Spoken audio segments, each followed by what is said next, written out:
بسم اللہ الرحمن الرحیم والصلاة والسلام علی رسول اللہ وعلی آلہ واصحابہ اجمعین اما بعد۔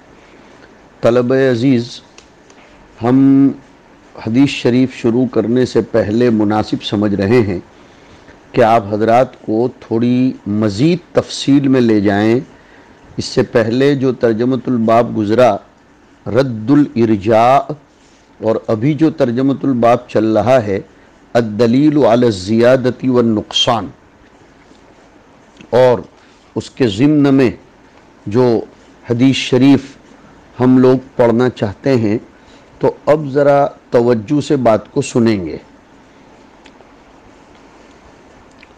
جمہور فقہا اور محدثین، جیسے میں نے ذکر کیا، ائمہ ثلاثہ، امام اعظم علیہ الرحمہ کے علاوہ، وہ ایمان میں کمی زیادتی کے قائل ہیں۔ ان کے نزدیک ایمان کم زیادہ ہو سکتا ہے، اور امام صاحب کے نزدیک ایمان کم زیادہ نہیں ہوتا۔ لیکن یہ اختلاف لفظی ہے، بہت زوردار بات ہے، سمجھ میں آئے گی تو لطف آئے گا اور حقیقت بھی سامنے آئے گی۔ امام صاحب رحمۃ اللہ علیہ کا یہ مقولہ مشہور ہے کہ الایمان لا یزید ولا ینقص۔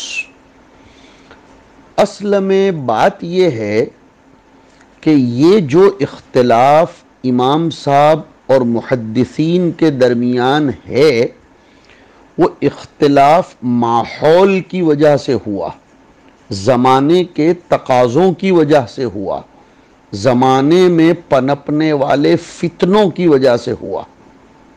وہ اس طور پر کہ ارجاء کا جو آپ نے بیان پڑھا، ایک فرقہ ہے، فرقہ مرجیہ، وہ بھی ایمان کو بسیط مانتا ہے، لیکن بسیط ماننے کے ساتھ ساتھ وہ اتنی کوتاہی برتتا ہے، تفریط کا شکار ہے کہ اعمال کو کسی بھی درجے میں ایمان سے متعلق نہیں مانتا، نہ اعمال کو حقیقت ایمان میں شامل کرتا ہے اور نہ اعمال کو مکملات ایمان مانتا ہے، اعمال کو کوئی حیثیت ہی نہیں دیتا۔ جبکہ تمام اہل سنت والجماعت کا اتفاق ہے کہ اعمال کے ذریعے ایمان کامل تو ہوتا ہے۔ من تزوج فقد استکمل شطر الایمان، اور آپ نے اس سے پہلے بھی پڑھا کہ من احب للہ وابغض للہ واعطى للہ ومنع للہ فقد استکمل الایمان۔ اب سنو، امام صاحب کو خوارج اور معتزلہ کا زیادہ سامنا کرنا پڑا تھا۔ ان کے زمانے میں خوارج و معتزلہ زیادہ تھے، اور خوارج اور معتزلہ اعمال کو حقیقت ایمان میں داخل مانتے ہیں کہ اعمال کے بغیر ایمان وجود میں ہی نہیں آتا، اور اس حیثیت سے وہ ایمان کی کمی بیشی کے قائل ہیں۔ تو امام صاحب کے نزدیک خوارج و معتزلہ کی تردید مقصود ہے، اس لیے امام صاحب نے یہ فرمایا کہ ایمان کمی زیادتی کو قبول نہیں کرتا۔ مقصود خوارج و معتزلہ کا رد ہے کہ جو اعمال کو حقیقت ایمان میں داخل مان کر اعمال کی بنیاد پر کمی بیشی کے قائل ہیں، اور جمہور محدثین اور فقہا کو سامنا کرنا پڑا تھا فرقہ مرجیہ کا۔ مرجیہ کے نزدیک ایمان میں کمی زیادتی کا کوئی سوال ہی نہیں ہے، اور اعمال ان کے نزدیک کوئی مقام نہیں رکھتے۔ تو ان کی تردید کے لیے محدثین نے اور فقہا نے فرمایا کہ ایمان کمی زیادتی کو قبول کرتا ہے، اور انہوں نے اعمال کے کرنے اور نہ کرنے سے ایمان میں نقصان و کمال پیدا ہونے کا قول اختیار کیا۔ تو یہ اختلاف زمانے کے تقاضے کے اعتبار سے ہوا، تعبیر میں فرق ہوا، سامنے جو جماعت تھی اس کا مقابلہ کرنے کے لیے تعبیر بدلی گئی۔ ورنہ دیکھو، بہت غور سے سنو، جمہور محدثین بھی اعمال کے ترک کرنے والے کو کافر نہیں مانتے، جیسے کہ امام صاحب بھی اعمال کے ترک کرنے والے کو کافر نہیں کہتے، محدثین بھی۔ اور جس طرح اعمال کے ترک کرنے والے کو امام صاحب فاسق بولتے ہیں، جمہور فقہاء و محدثین بھی اس کے فسق پر اکتفا کرتے ہیں۔ اس کے برخلاف معتزلہ اور خوارج تو اعمال کے ترک کرنے والے کو ایمان سے ہی خارج مانتے ہیں، اور مرجئہ اس کو فاسق تک نہیں کہتے، اس لیے کہ وہ تو اعمال کو کوئی حیثیت ہی نہیں دیتے۔ تو اصل اختلاف تو ان فرقوں کے ساتھ ہے، نہ کہ خود اہل سنت کا آپس میں اختلاف ہے۔ اب جو لوگ اس حقیقت کو سمجھے نہیں ہیں، وہ ایسا کہہ دیتے ہیں کہ امام صاحب چونکہ اعمال کو ایمان کی حقیقت میں شامل نہیں مانتے، تو وہ فرقہ مرجئہ میں سے تھے، کہ جس طرح فرقہ مرجئہ کے نزدیک ایمان کمی زیادتی کو قبول نہیں کرتا، اس طرح امام صاحب کے نزدیک بھی۔ تو اب بعض لوگوں نے الزامی طور پر ایک جواب یہ بھی دیا ہے کہ اگر ایسا ہی ہے تو پھر دوسرے حضرات جو ایمان کو کمی بیشی کے قابل مانتے ہیں ان کو معتزلی کہہ دو۔ امام صاحب کے بارے میں یہ الزام ہے تو پھر ان حضرات کو جو اعمال کی بنیاد پر کمی زیادتی کے قائل ہیں تو ان کو معتزلی کہہ دو۔ نعوذ باللہ، یہ ایک لطیفے کے طور پر الزامی جواب ہے۔ ایک جماعت اور ہے، سمجھو، وہ ہے کرامیہ۔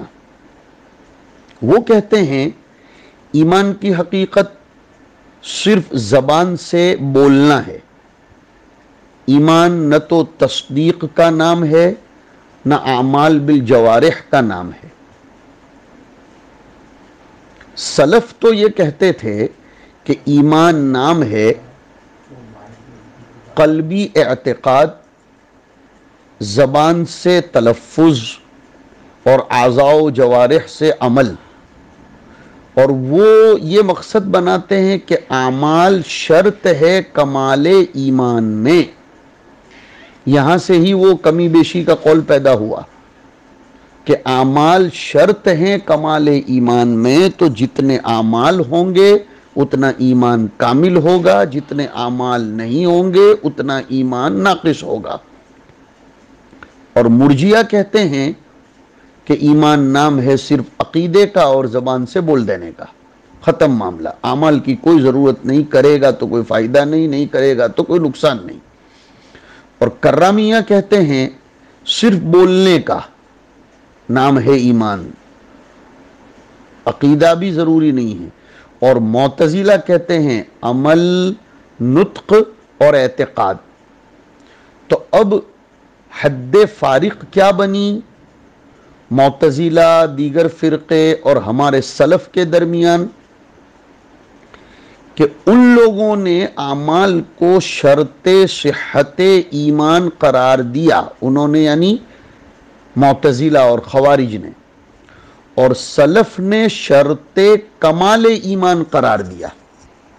یہ ہے خلاصے کی بات کہ معتزلہ اور خوارج نے اعمال کو شرط صحت ایمان قرار دیا، اور ہمارے سلف نے اس کو شرط کمال ایمان قرار دیا۔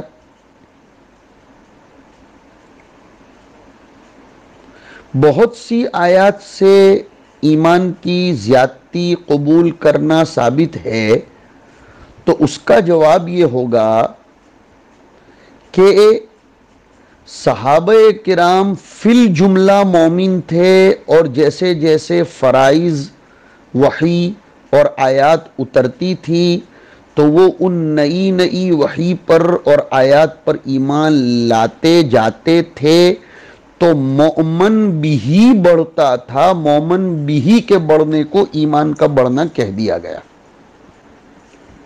یعنی جن آیات میں ایمان کی زیادتی کا ذکر ہے کہ وَإِذَا تُلِيَتْ عَلَيْهِمْ آيَاتُهُ زَادَتْهُمْ إِيمَانًا فَأَمَّا الَّذِينَ آمَنُوا فَزَادَتْهُمْ إِيمَانًا، تو گھبرائیے نہیں، ہماری طرف سے یہ جواب ہے کہ فَزَادَتْهُمْ إِيمَانًا یعنی مؤمن بھی بڑھا. جس پر ایمان لایا گیا وہ کل تک 3 آیتوں پر ایمان تھا، آج چوتھی اتری تو 4 پر ایمان ہو گیا. یہ مومن بھی کی زیادتی ہوئی. جن احکام پر ایمان لانا واجب ہے وہ اصل میں آہستہ آہستہ نازل ہوئے ہیں. تو جیسے جیسے آیات، احکام، شرائع اترتے چلے گئے، صحابہ ان پر ایمان لاتے چلے گئے. اس اعتبار سے ایمان میں زیادتی ہوتی رہی. بعض لوگوں نے یہ بھی کہا ہے کہ صحیح ہے کہ اعمال حقیقت ایمان میں رکن ایمان کے طور پر شامل نہیں، ایمان صرف تصدیق قلب کا نام ہے، لیکن یہ بھی تسلیم نہیں کہ تصدیق کی حقیقت کمی بیشی کو قبول نہیں کرتی، بلکہ اس تصدیق میں قوت اور ضعف کے اعتبار سے تفاوت ہوتا ہے. یعنی اب میں نے کلام کا رخ بدلا کہ وہ جو کمی زیادتی ہے وہ کیفن کمی زیادتی پر محمول کی جائے گی، کمن نہیں. یعنی تصدیق اگر مضبوط ہے تو ایمان بڑھا ہوا کہیں گے، تصدیق ضعیف ہے تو ایمان ناقص کہیں گے. وہ کس طور پر؟ دیکھو، امت کے افراد کی تصدیق اور کیفیت ایمان نبی کی تصدیق اور کیفیت کے برابر نہیں ہو سکتی. ابو بکر کی کیفیت ایمان کے برابر نہیں ہو سکتی. تو اب یہ بھی قول اختیار کیا جا سکتا ہے کہ کمی زیادتی کو قوت اور ضعف پر محمول کر لو. تو اب فرق یہ ہوگا کہ محدثین کے یہاں نقصان و زیادت کمن اور ہمارے یہاں کیفن. لیکن اس اشکال پر بھی بعضوں کو کلام ہے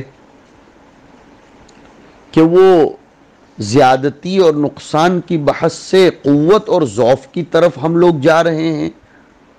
زیادتی اور نقصان تو کم سے تعلق رکھتی ہے، کمیت سے، اور ضعف و قوت کیفیت سے. اس لیے یہ استدلال بھی ذرا گڑبڑ لگ رہا ہے.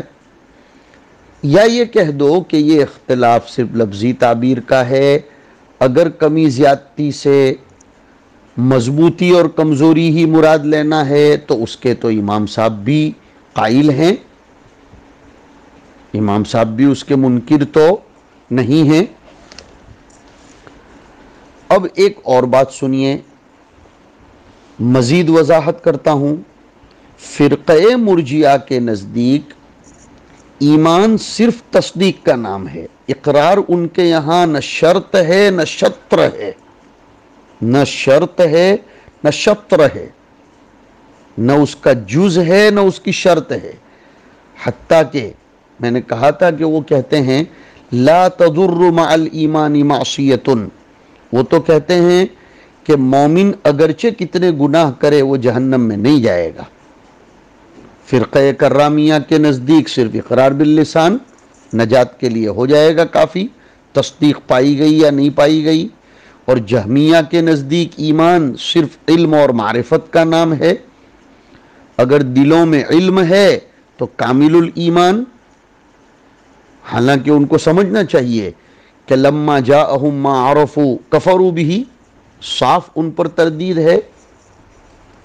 امام احمد رحمۃ اللہ علیہ کے نزدیک حضور صلی اللہ علیہ وسلم نے جتنے مامورات دیے ان پر عمل کرنے اور تمام منہیات سے بچنے پر بیعت کرنے کا نام ایمان ہے.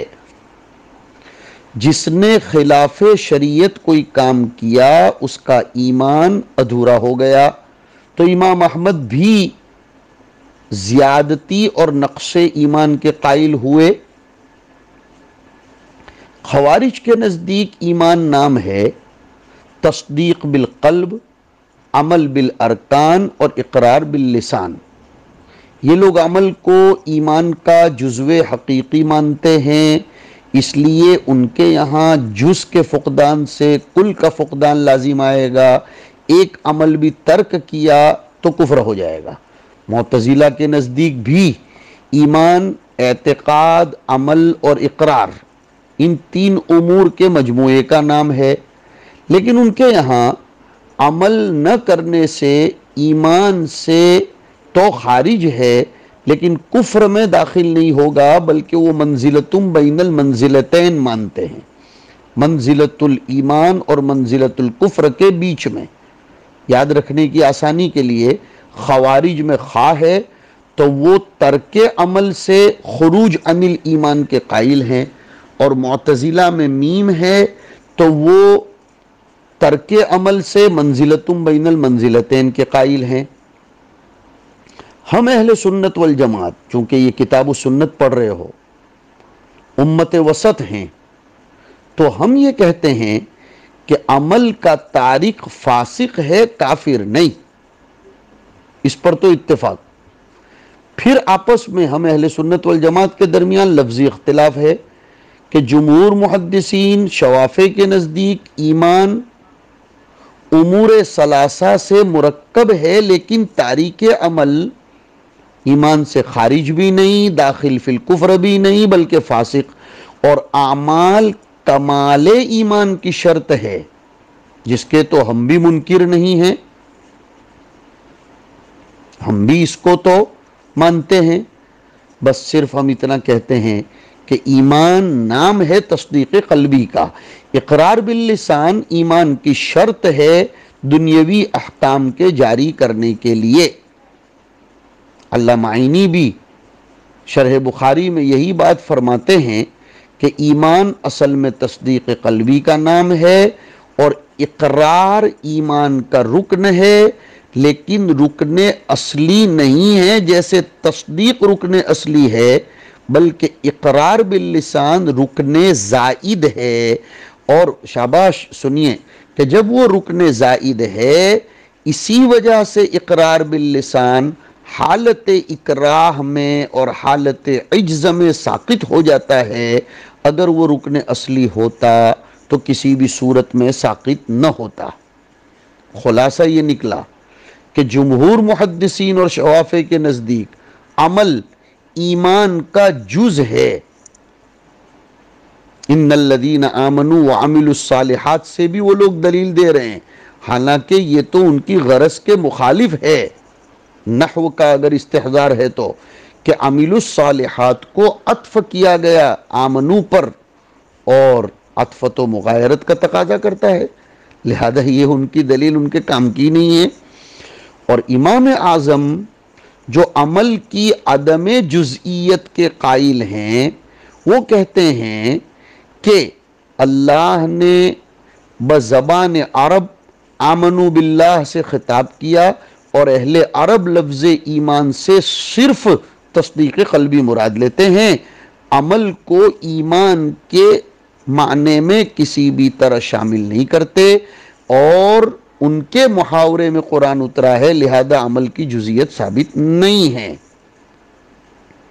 اگر وہ عمل کو شامل کرتے تو وہ معنی ہم تک پہنچتا، اور وہ تمام آیات و احادیث کے جن سے ایمان کا محل قلب ہونا ثابت ہوتا ہے، اولئک کتب فی قلوبہم الایمان ولم تؤمن قلوبہم، اور حضرت اسامہ نے جب وہ ایک شخص کو خطأً قتل کیا تھا تو حضور نے فرمایا تھا نا کہ حلا شققت قلبہ، اس سے بھی ثابت ہوتا ہے کہ ایمان صرف تصدیق ہے، اور تصدیق تو قلب کا فعل ہے۔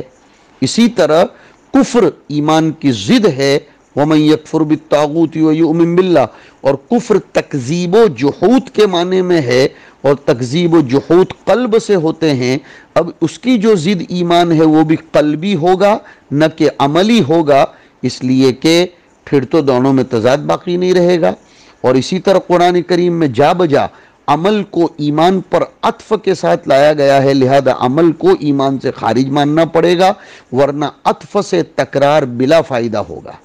اسی طرح ایمان کو عمل صالح کی ضد کے ساتھ بیان کیا گیا، وَإِن طَائِفَتَانِ مِنَ الْمُؤْمِنِينَ اقْتَتَلُوا، تو اگر ایمان میں عمل صالح داخل ہوتا تو مومنین کی دو جماعتوں کے اوپر مومنین کا اطلاق کیوں کیا جاتا جبکہ اقتتلوا ہے؟ اس لیے کہ کسی چیز کی مقارنت اپنے جز کی ضد کے ساتھ جائز نہیں ہے۔ ارے بھائی اقتتال یہ تو عمل صالح کی ضد ہے، تو پھر طائفتان من المؤمنین کیسے کہا گیا؟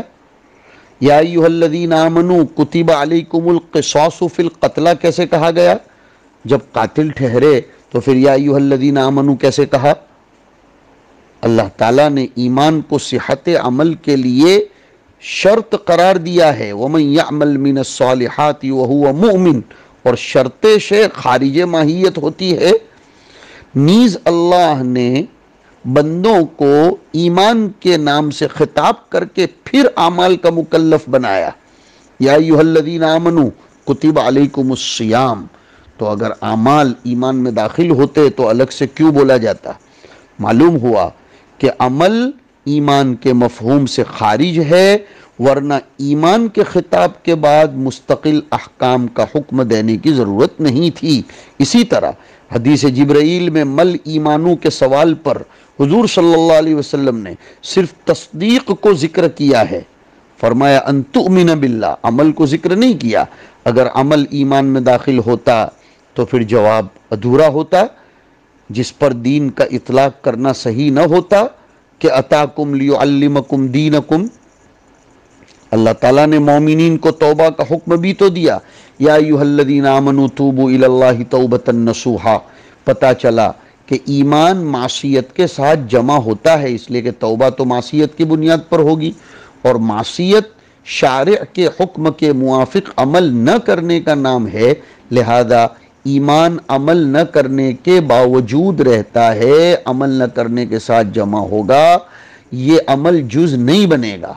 اور ایمان جو تصدیق قلبی مع الاقرار قطع نظر عن العمل کا نام ہے، اس پر صریح دلیل یہ ہے کہ انصار میں سے ایک صاحب ایک کالی کلوٹی باندھی لے کر آئے اور فرمایا اللہ کے رسول صلی اللہ علیہ وسلم میرے ذمے ایک مومنہ غلام کا آزاد کرنا ہے، اگر آپ مناسب سمجھتے ہو کہ یہ مومنہ ہے تو میں اس کو آزاد کر دوں۔ حضور نے صرف اتنا پوچھا کہ اتشہدین اللہ الہ الا اللہ، اس نے کہا جی ہاں، ختم ہو گئی بات۔ حضور نے فرمایا اعتقھا۔ حضور نے تصدیق قلبی پر صرف اقرار کرنے سے مومنہ قرار دیا، عمل کا تذکرہ نہیں کیا۔ یہ مضبوط دلائل ہیں، بقیہ گفتگو اور انشاءاللہ اس کے بعد کریں گے، جو آپ کو کتاب الایمان کے سمجھنے میں بھی مدد دے گی۔ کتاب السنت ہے، اہل سنت والجماعت کا مسلک سمجھانا مقصود ہے، ضروری ہے، اس لیے میں نے طویل کلام کر لیا، اس پر معذرت خواہ ہوں۔ وصلی اللہ علی النبی الکریم۔